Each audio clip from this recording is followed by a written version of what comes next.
Hello everyone, তোমরা সবাই কেমন আছো? আশা করি তোমরা সবাই ভালো আছো।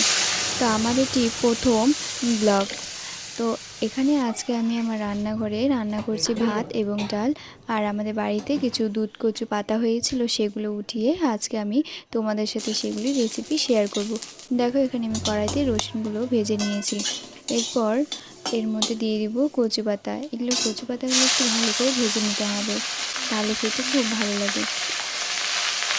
কচু পাতাগুলোকে একটু নেড়ে চেড়ে নামিয়ে ফেলবো।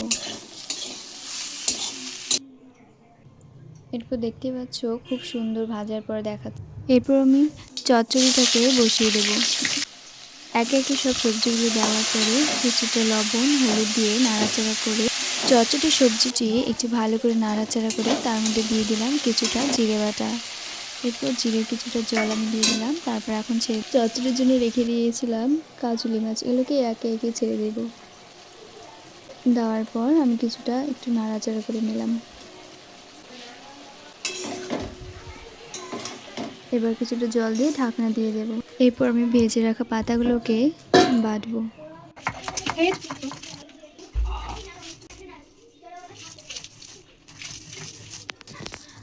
আমার বাটা এখানে হয়ে এসেছে এবং তোমরা আমার চ্যানেলটিকে সাবস্ক্রাইব করে আমার পাশে থেকো এবং তোমরা জানিও কী কী আরও নতুন রেসিপি, কোন রান্না পছন্দ আমাকে কমেন্টে জানিও, আমি তা বানাবো।